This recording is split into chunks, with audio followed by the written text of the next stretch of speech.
Good afternoon, everyone, and welcome to the Walchaku Valley Research Center seminar series. We're really pleased to see you all here today. My name is Dawn Hansen. I'm the Executive Director of the Center. I'd like to acknowledge that I'm hosting today from the traditional territory of the Gitumden clan of the Wet'suwet'en Nation.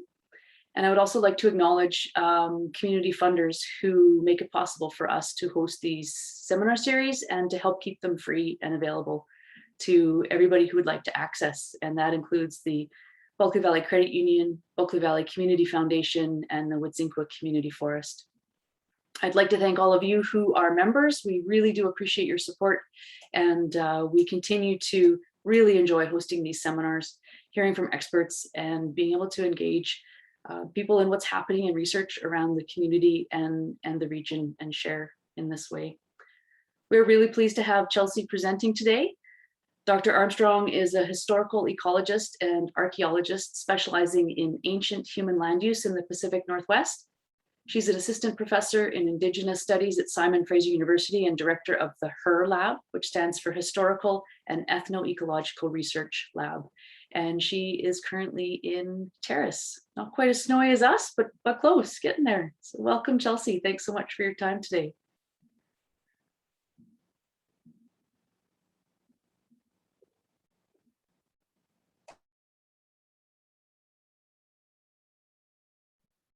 There we go.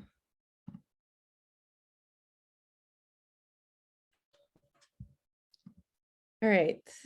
Thanks so much, Don, and thanks everyone for joining over your lunch break. Today I'm going to talk about some historical ecological perspectives on Indigenous and long-term human land use in the Pacific Northwest. And as Don said, I'm calling in from Terrace. Specifically in Kitsillas Simshan Lachiop, and it's one of those honors that I have that when I acknowledge a territory that I'm on, I'm also able to talk about some of the research that's done in partnership with that community. So I'll speak a bit about that today. But before we jump in specifically to that, for the better part of a century now, historical ecologists have increasingly recognized this thing called land use history, especially because many of these human legacies that we call, historical land use legacies or human land use legacies, they persist in ecosystems all around the world. So for example, globally, ancient and historic land use activities continue to influence ecosystem composition, ecosystem functions, sometimes centuries or even millennia after those management activities have ceased. So some pretty common examples that maybe some of you all are familiar with are Maya forest gardens here in the top left, Amazonian anthropogenic dark earths, upon which some 40% of the Amazon rainforest once grew. These are, of course, middens or anthropogenic soils. Ma'ala agroforestry has been naturalizing in Hawaii for the better part of the last 300 years. And fire-adapted beechnut forests in the east were encouraged by Indigenous peoples for some 2,000 years, and yet they continue or they persist in some regions. So while most communities, local communities, know something about the way their lived landscape has been managed, scientists are really only starting to catch up. One of the reasons, or one of the we don't know a lot, I guess I should say. We're kind of at the ground floor when it comes to land use legacies. For example, in forest ecosystems across British Columbia or in Canada, we're kind of behind the times a little bit. But one of the reasons for this is a good reason, and that's that land use legacies can be very challenging to document, especially if the management strategies that were employed were meant to mimic natural biophysical processes or enhance natural processes. So one of the approaches used by historical ecologists like myself is to look at a contemporary ecosystem or contemporary plant communities and ask, how did it get this way? And the key here is that we look at both the biophysical and cultural processes and patterns, and especially important here is that where neither is necessarily the protagonist. So For example, to document historical or ancient plant management, some of the things we might look for include plants associated with archaeological village sites, species growing outside their natural range or outside their natural habitat, plant assemblies that are more rich or more diverse, and plant assemblies that are ethnobotanically significant. This is kind of a jumping off point for us historical ecologists. Now, importantly, while I talk about this today and I mention we're kind of behind the times, it's important to note that people have been thinking about this for a while. This isn't an entirely new or novel concept. In the 1920s, as early as the 1920s, Smithsonian researcher Alex Hrdlicka was working in Alaska, and he wrote about dozens of ecosystems whose plant communities reflected past Indigenous land use. He says one of the main results of these many expeditions that he was on has been the location of literally hundreds of ancient village sites. These sites present wide and in some cases seemingly absolute botanical differences from the rest of the region.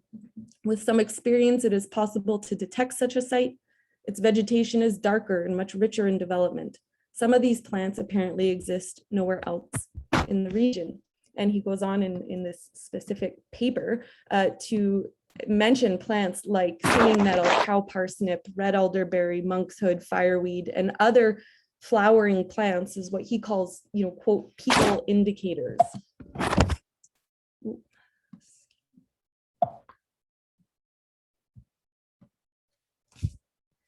And of course, as I mentioned briefly, beyond kind of the composition or vigor of contemporary plant populations, people know that their ancestors affected the assembly processes of different vegetation in a given area. This is the case throughout so-called British Columbia. Alex Bolton from Kitsim-Kalem here says that old villages are the best places to hunt because that's where all the broadleaf tree browse is. Claudette Charlie from Chehalis notes that in her territory where apples grow is where people once lived, and she's referencing or referring to Malaspusca, Pacific crabapple here. Fred and Morris Mason from Kitsilus, whose land I'm on right now, they say that the best fruit trees are always found near old village sites. And Stacey Marie and Chris Arnett have often commented on how fruit trees and shrubs aggregate near all Nklakatmach rock art sites. One of the reasons I should say, so other than the fact that these plant signatures or these land use histories are difficult to document, in addition to that kind of methodological issue, one of the reasons we know so little about historical Indigenous land use and forest management in BC is because of some very problematic stereotypes that continue to plague Western science and even popular culture at large. So, when I'm having these conversations with other researchers or scientists, I sometimes get these two interwoven stereotypes thrown at me. One of them is that Indigenous peoples in the Pacific Northwest were more or less passive land dwellers. How could these small populations possibly have affected these such vast forests and terrain? And it's this kind of idea of the passive land dweller certainly persists. And then coupled with that is this idea that people in the Northwest were cavalier about terrestrial resources and instead really put all their energy and focus into riverine resources like salmon, which we call the kind of hyper salmon hypothesis.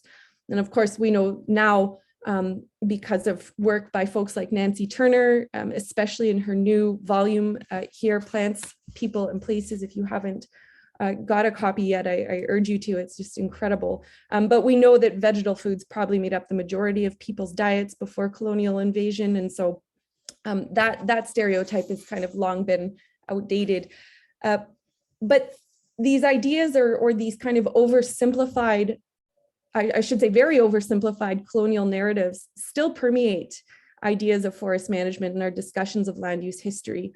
And so maybe I'll start debunking that a bit. And the first thing to really truly recognize is that British Columbia is just an incredibly culturally diverse area.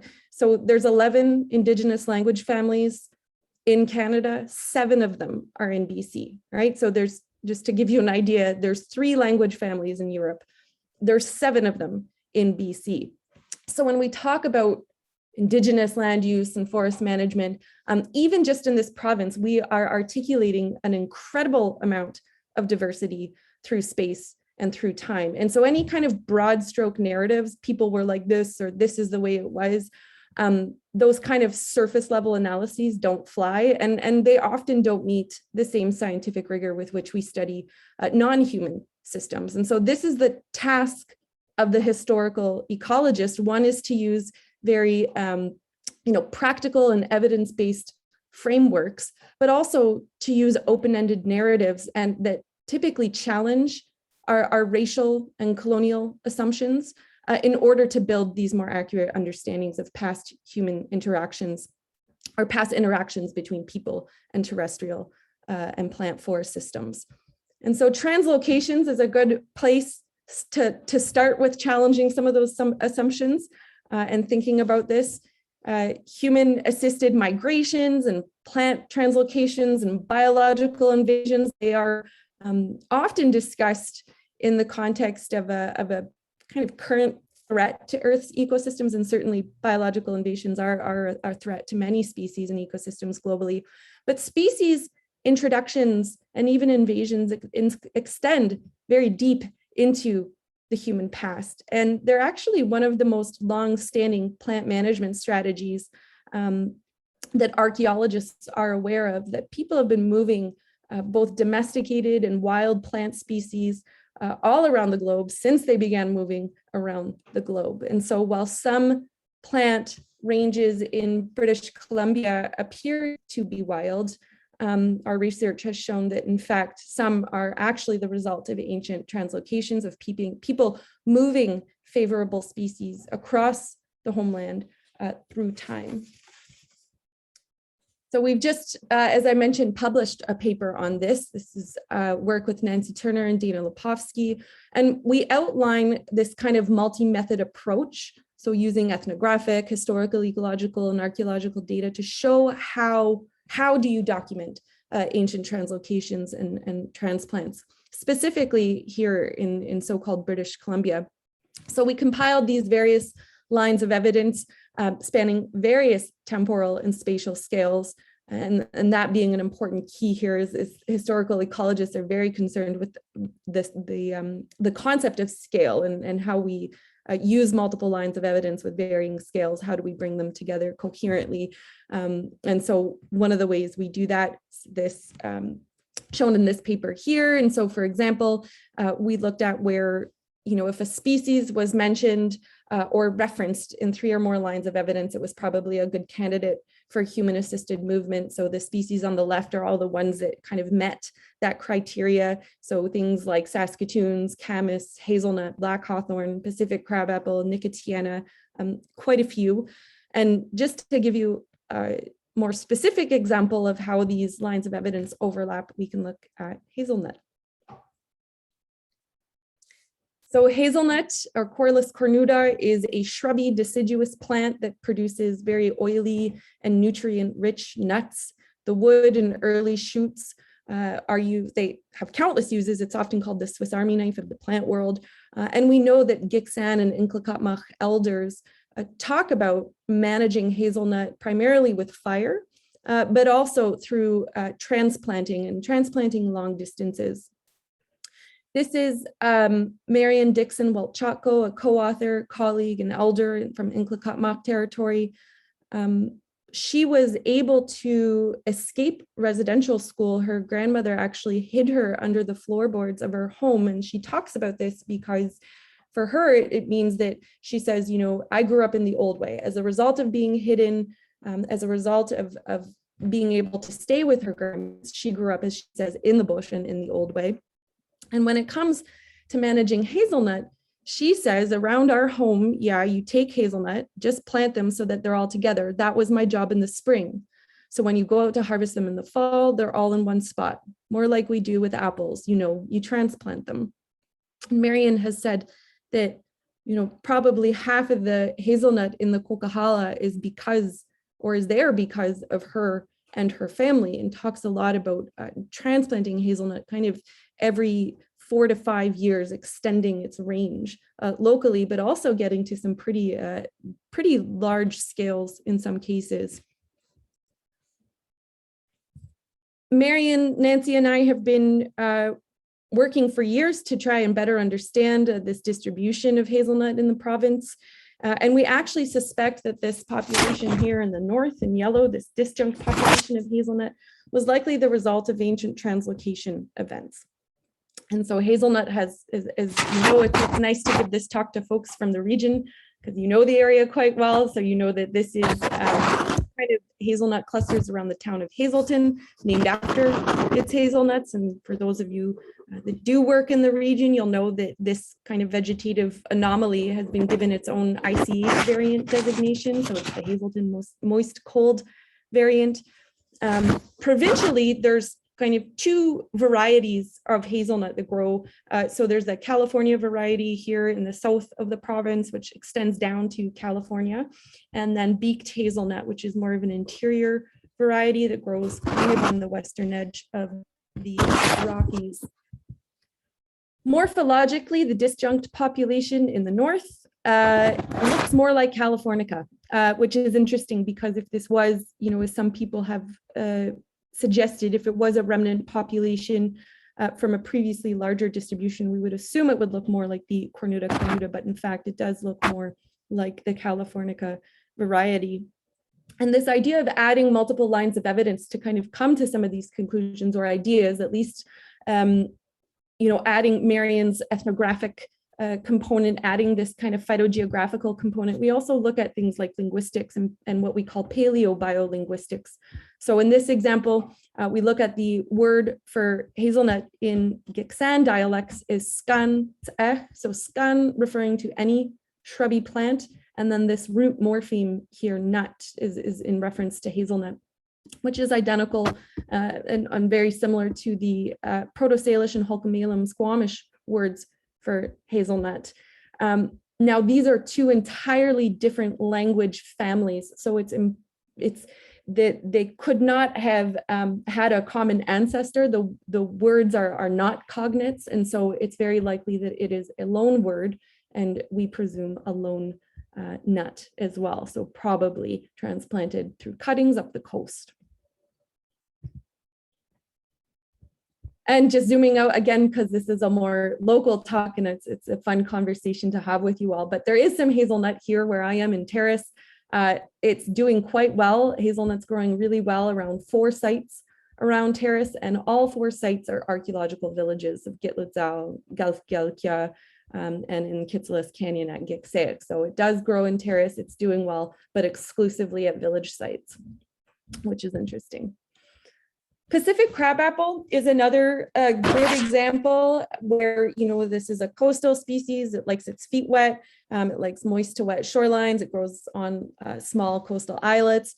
But as you move inland from the coast, Leslie Main Johnson and I have been documenting its kind of local, the local occurrence of Pacific crabapple kind of across the Northwest. And as you move inland, we found that it kind of peters out and it occurs exclusively at 2 spots, again, just on reserve and at archaeological village sites, specifically in Gixan and Wet'suwet'en, Yinta. But staying just on the coast and you know, moving beyond just the phytogeography and thinking about what the vegetation actually looks like. So going back to what Hardlika said about you know, flagging vegetation that might be darker, richer, otherwise unique. There's 2 spots I want to mention. So the first is Tlaya no Os. This is in Gitgat territory in Simshan Lakyup. This is an orchard that was managed by a late elder, and you can see kind of this before and after shot on the bottom. So this is before clearing, and then through some experimental plots, we're working on bringing this orchard back. And so we've cleared the bottom of it. And once we've cleared it, it was very, very apparent that the apples were almost in rows, like a true orchard. And they have this very kind of linear, curvilinear pattern, which was interesting. We know firsthand that it was managed by folks in the territory. And then here down on Vancouver Island, another place where I've worked, This is called Apple Island in Nuchatlet territory. And here there's over 80 just simply massive Pacific crabapples that look like they've been managed or encouraged. Again, just that kind of phenomenological idea of it just feels managed. You know, they're in nice rows, they're nicely spaced. And I mean, this is, for those of you that know Malus fusca, this is maybe one of the biggest ones I've ever seen, and they're all just huge like this, and they form the dominant kind of canopy structure. It feels, you know, if I had to describe it, it's almost like you're in a kind of Gary Oak ecosystem, but a much wetter one. And then just outside this orchard is an intertidal marsh garden, for those of you that are aware with that. Beautiful type of managed landscape, and of course dotted with archaeological sites around the island. Okay, I'll be careful. Okay. So again, just thinking about these different lines of evidence that we look at, kind of the phytogeography, that phenomenological, or that kind of how species are arranged. Again, we can look at the ethnographic record. And in fact, one of the earliest accounts that we have of fruit tree management on the coast came from Gilbert Sprout, and he was talking about a territory just a stone's throw away from Nuchatlet. And in 1868, he said, "Crabapples are wrapped in leaves and preserved in bags for the winter. The method of cooking them when fresh plucked is by simply boiling the apples. But when they have lost their acidity, they are cooked by being placed in a hole dug in the ground, over which green leaves are placed and a fire kindled above." And I should say, these holes he's describing, we see these archaeologically. They're cultural depressions, you know, between 1 and 2 meters in diameter, small, typically 50 centimeters below ground. And we see these in the orchards. And so we're probably looking at some old roasting or storage features in these orchards as well. But he also says the natives are as careful of their crab apples as we are of our orchards. And it's a sure sign of losing heart before intruding whites when in the neighborhood of settlements, they sullenly cut down their crabapple trees in order to gather fruit for the last time without trouble, as the tree lies upon the ground. And so it's important to note in both these cases of the Pacific crabapple and the beaked hazelnut that these are wild species. And we have similar lines of evidence that I won't have time to talk about today, but with Saskatoons and soapberries as well. And so these are all considered wild species, right? That is not having much or any human influence. Now, in this process of interrogating, again, both these cultural and biophysical processes and patterns, this led to the recovery of what we've called forest gardens or indigenous forest gardens. So these are semi-open forests of small fruit and nut trees, shrubs, and herbaceous root foods and medicines. Broadly speaking, and I do mean very broadly speaking, because there's a lot of variety within these systems, and we're still trying to understand what's going on. But so broadly, there's kind of a canopy and subcanopy layer of hazelnut, Pacific crabapple, wild cherries, black hawthorn, Saskatoon berries, and then in kind of an intermediate shrub layer, things like salmonberry, various species of vaccinium and rubus, soapberries, highbush cranberry, and then again, this kind of bottom layer, if you will, of herbaceous root foods, things like wild rice root, wild onion, wild ginger, spiny wood fern, and so on. And again, the characterization of these layers varies from site to site, especially because we're finding forest gardens throughout BC. And so the variation between, you know, those that are closer to the coast versus more inland versus those that are found in the south versus the north, there's lots of variation therein. As I said, we're just starting to appreciate and understand these spaces. And so one of the things that we have noted, though, is that they occur exclusively at archaeological village sites. And I've now identified 14 and possibly a 15th as of a few weeks ago. As we start to talk more about these things, people are saying, oh yeah, we have one of those. And so these occur throughout the province. At first, the prejudice is basically just where I work. So those are in Tsimshian territory and in Chehalis territory, but also in Tsleil-Waututh, Gitgat, Gitniao, Kitsim-Kalem, and Nuchatlet territory, as well as in the Nass. So we're finding them in the Nass as well. Interestingly, in two cases where I came upon this kind of association of species or assembly of species. It helped us identify archaeological sites. So, I came across what I thought, okay, so here's a naturally occurring, forest garden. It's not associated with a village site. I come across these species, they're all kind of co-occurring, and then working with local communities. And after a few shovel tests, we find out, nope, it's a village site. And so it actually, it's great for archaeologists because this, of course, is now helpful in their surveys to help record new sites. But it also confirmed that there really are no natural analog for these ecosystems that we have yet to see anyway. And so despite that these species, many of which I'm sure you're all familiar with, cranberry, elderberry, soapberry, hazelnut, they all grow in the wild, quote, in the wild. But it's the specific assembly of all these species all in one spot that kind of is the flag for us. So last spring, my colleagues and I published a paper looking at functional diversity in forest gardens. And so we focused here on a subset of the forest garden sites in Tsleil-Waututh, Chehalis, Kitsim-Kalem, and Kitsillas territory. And we chose these sites because they were all consistently occupied for millennia, so very long-standing occupations. And at all four sites, people left the villages or more likely were forcibly removed from the villages sometimes around the 1870s. And so I did inventories at all these sites within the forest garden, and then in these kind of what we called peripheral forests. These are the kind of, classic conifer dominant forests that surround the forest gardens and that in fact are encroaching on the forest garden. So we cored a bunch of trees here on the edge and then further away, and we found that yes, younger conifers are crowding in on the forest gardens. But it's still remarkable that these ecosystems persist still 100 and some years after the cessation of management. And I'll talk a bit about why we think that is.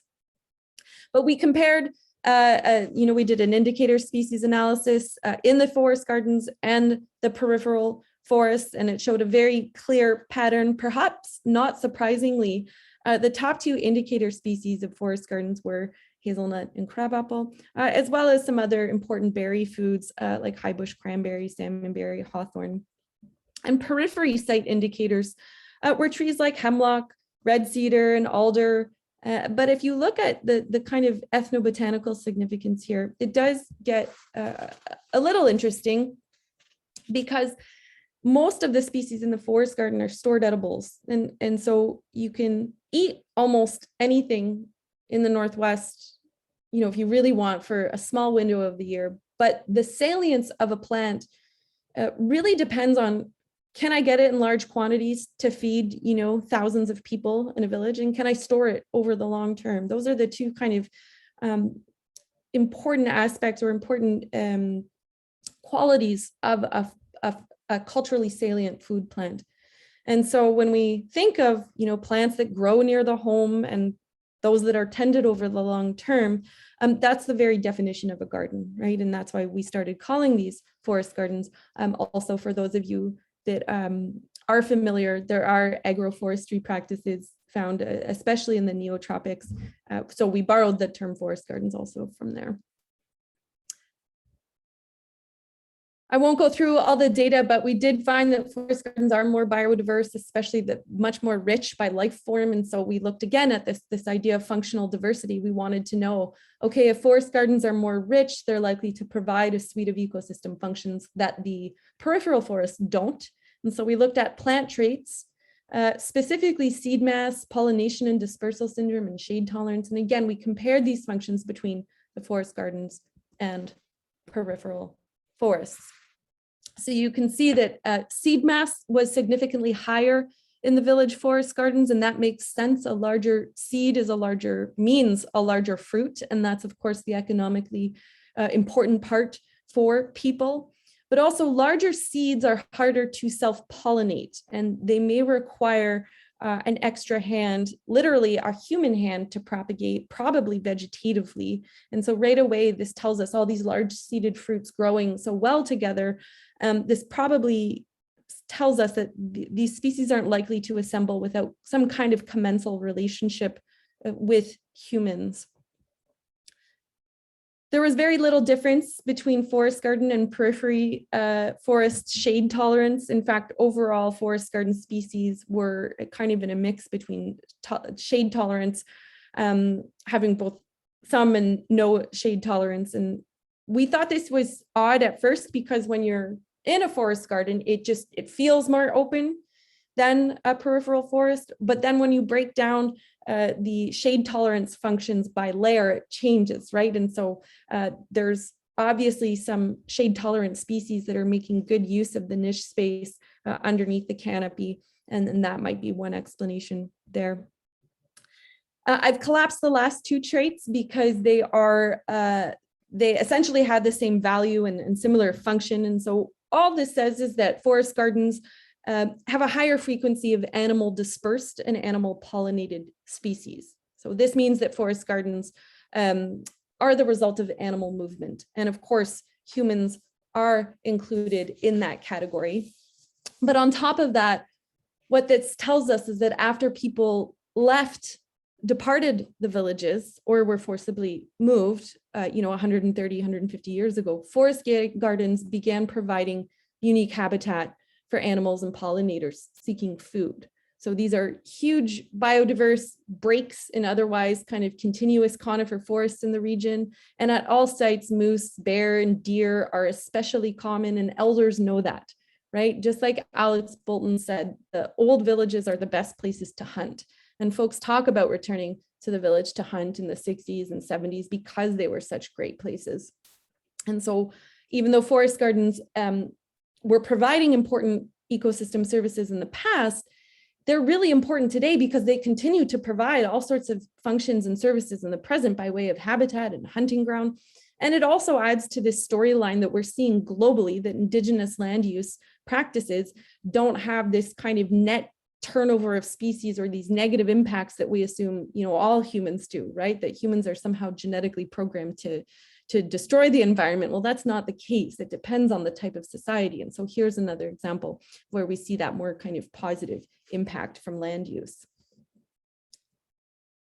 So just to kind of close up here, I just want to mention two of the projects that we have going on. So at two sites, we're doing kind of an intensive study of forest gardens. And the first site is in Chehalis, which is on the Harrison River. For those of you that are familiar with the area down here, there's just an absolutely massive forest garden. There's Morgan and Willie Charlie standing kind of in a half clearing of a forest garden. And here, Chehalis has kind of been spearheading the study because they've recognized this kind of the explanatory power that forest gardens add to the story of Indigenous land use and management, right? Because again, the specificity of each community's type of management strategy is so important. These broad stroke narratives really are kind of outdated and don't apply. And so we're looking at specifically what are Chehalis kinds of management strategies and looking specifically at their forest garden ecosystems. And so we're doing things like high precision GPS mapping, so mapping in every single individual shrub and tree over this entire landscape using LiDAR modeling and doing some phytolith and paleoethnobotanical analyses to do environmental reconstructions, right? How old are these forest gardens? How big were they once? Those are important questions, but just as importantly, the community has highlighted a need to bring these forest gardens back. And so yes, it's great to know how old they are, how big they were, but the community has self-organized their own forest garden working group with the goal of bringing them back. And it's working towards their own land use plans and their own 10-year food sovereignty initiatives. And so there's kind of a bigger issue here around food sovereignty and food security that often comes up in our work. And so we're kind of tailoring the research towards those needs. And then the second place where we're doing an intensive study is just around the corner from where I am right now, and that's in the Kitsalis Canyon and Kitsalis territory. And I've worked here for over 7 years, just again, documenting the kind of species distributions, doing a lot of mapping in the area and working with community and designing, what a forest garden project should and could look like. I should note that I have been excavating and identifying paleoethnobotanical remains. And so we have, 400-year-old hazelnuts and black hawthorn and other species that I won't present on today, but the data is just coming back and it's super interesting, showing that these practices are quite long-standing. And then similarly, like at Chehalis, Kittilas has signified this, kind of urgent need towards more for food security and food sovereignty planning. And so we've aimed our research now towards bringing these places back. Again, like I mentioned, they're being kind of overcrowded by conifers. And so we're going to go in and clear those out and try different management strategies. And elders talk about some of these, they talk about pruning, they talk about epiphyte removal. Apples have lots of, I'm sure, great kinds of fungal relationships and different relationships with lichens that are great, but they've pointed to the fact that some of those can be bad. And so, removing epiphytes from trees and even fertilizing with fish eggs and fish guts. I mean, these are kind of common quibs. And so we're testing some of these management strategies, again, with the ultimate goal of bringing them back. And so I'll just maybe close off this talk by saying, I've been getting a lot of questions around this work and people that want to do similar work and integrate this kind of work in communities that they're in. And I think, it's absolutely amazing, but it's also important to note that these projects are entirely community led. And so, it's not my lab or my research, it's very much community led and community organized work. And I think anyone undertaking this work has to understand that if it's not community led, it's probably not going to work. And I will end there, and I'm happy to take some questions now. And I hope you were all able to hear me despite the mic issue. Sorry about that. Thanks so much, Chelsey. That was absolutely fascinating. The changes in landscape and the gardening and very fascinating. Thank you very much.